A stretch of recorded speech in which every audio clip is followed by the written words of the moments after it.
Aloha, friends, and welcome to today's installment of Anecdotes from the Eighth House. I don't know why it's double thumbs up, but yay. I like going into the other dimensions. It's fun. Um, Today's story, to me, really illustrates how the Eighth House is all about fallout and why it's so related to the Sixth House, and how come the Eighth House and the Sixth House both have a lot to do with fallout.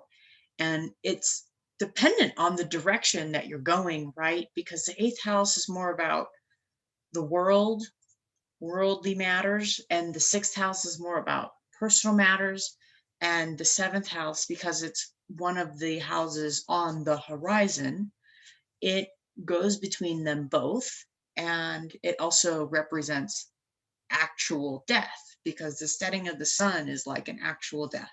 Sun sets and it goes below the earth. A person dies and we bury them below the earth. That all happens in the seventh house. So if you're going in a counterclockwise manner, which is the number order of the houses, if you look at the sixth house, it's illness. It's, you could say illness itself is a fall, because you're healthy and you have fallen ill. And if you're not able to get better, then you die and your sun has set. And the fallout from that is inheritance, debt. That's two of the key words of the eighth house. Now you could go the other direction, because even though the planets themselves move through the zodiac in a manner that is counterclockwise on our astrology wheel, when we look up at the sky in relationship to the astrology wheel, the planets and the luminaries move clockwise. So if you're looking at like from the eighth to the seventh to the sixth, eighth is still a fall. It's falling from that peak, post peak in the ninth house, fall from the ninth, falling through the eighth until it reaches the seventh where it sets. So there is a debt, a falling energy action happening in that eighth house, and it can still result in a physical death. And then it becomes personal in the sense of like if it, let's say it's debts, somebody has debts which causes them to fall and eventually die, and what's left over becomes everybody else's personal business in terms of, let's say, domestic animals, since domestic animals and slaves were also included in the sixth house back in the day, because we don't really use slaves anymore, but that is where we can derive domestic animals from with regard to the sixth house. So when somebody else passes away, somebody else has a debt with the universe that they have to fulfill, eighth house, they die for real in the seventh house.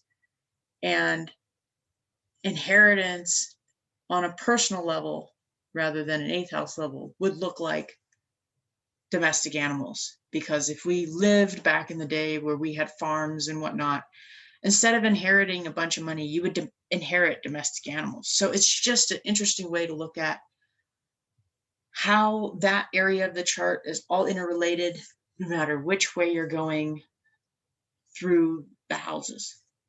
So my story, Mr. and Mrs. Potato. No, I'm not making fun of them.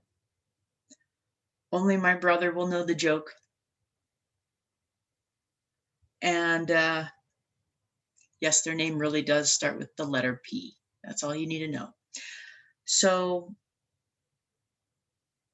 it takes a lot of courage to look into that eighth house and that sixth house as well. They do not have an angle to the ascendant in the chart. So it's very difficult to see what's going on in these houses. They are they're considered blind spots. So it takes a lot of courage and a lot of honesty to be able to really address what's going on in those houses so that things can move in a fluid manner. And not just a fluid manner, but so that things can really happen with love, so that people know that even through all this horror of life, that it's all okay, because it's all being done coming from a state of love. So Mr. and Mrs. Potato had come into our office many years before in order to set up the paperwork for their final affairs. They had a last will and testament and a living trust. Okay, good deal. But 10 years later, they wanted to do some updates. And they came in and they did a little bit of amending, no big deal. But really what they did was they came in to get honest. Now, Mr. Potato he was the man. He took care of the house, the affairs, the bills. He was in charge. And fortunately for Mrs. Potato, Mr. Man was willing to face the music. He had the early stages of dementia, and they both knew it. Like most wives, Mrs. Potato was extra forgiving of his symptoms. And unlike most husbands, Mr. Potato was willing to be humble enough to admit he was having these problems and that he needed help. He recognized not only did he need help now, but it was only going to get worse. And I'm making a big emphasis on this because very few clients take the initiative in the early stages to be able to get their affairs reworked in order to handle a memory issue. So they came in, they told us what was really going on. We got everything reorganized and resorted. And just like my story of Mr. and Mrs. Joe, a month or two later, we got a phone call. This time the phone call was from Mrs. Potato. And the news was that her husband had passed away. Just like that.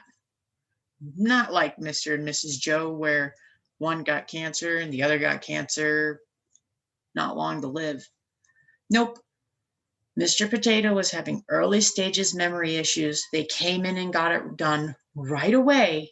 And a month or two later, boom, Mr. Potato was in a fatal car accident. That's all there is to it, folks. It doesn't matter who caused the car accident. Deep down, his soul knew it was his time, and he was willing to listen to it. His ego was humble enough to step aside and say, oh,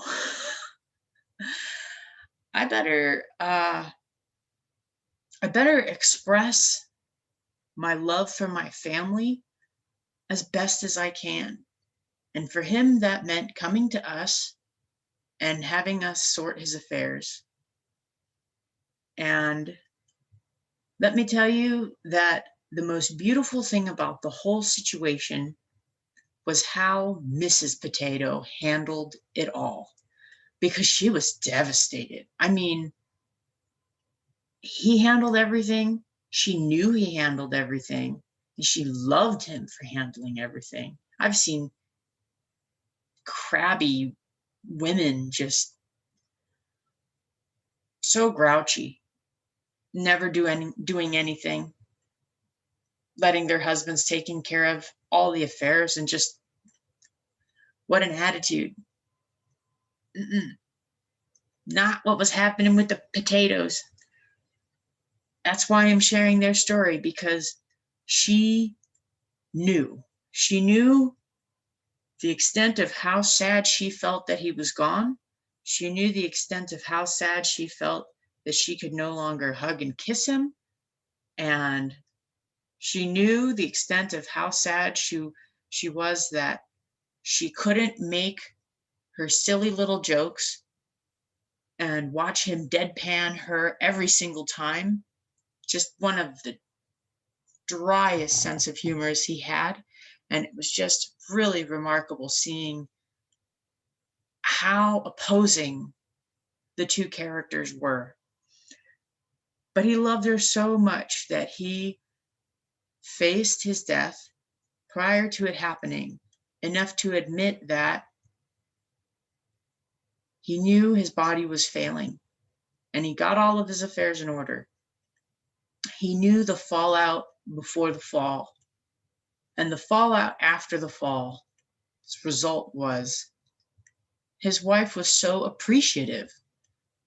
She knew that by him attracting this fatal car accident, she was not going to be spending years taking care of a slowly diminishing physical form. That is just a shadow of the former self of a man that she had loved for decades, that she reared children with for decades. We got all of their affairs in order so that when he passed, she was good to go. We didn't have to change anything when he passed because we were already set up. And she knew, like I said, this is what's so appreciative of her, that through all of the pain of physical loss, there was that gratitude that she carried because she knows that he did it all for her. He knew what she would have to go through if he stuck around through the dementia. And he chose a different form of fallout.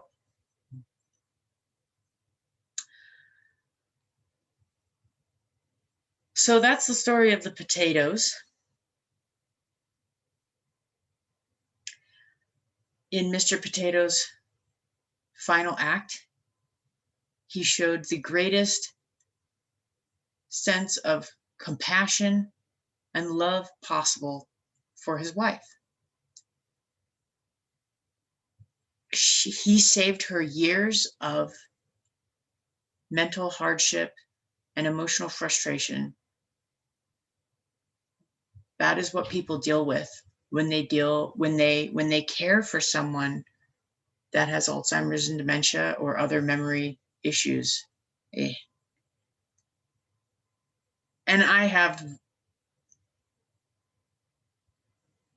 the utmost respect for those people who choose to stay and put their families through that.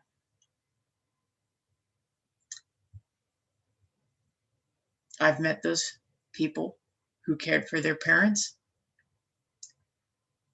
through that entire downward spiral. And that's why I'm sharing the potato story today, is to illustrate that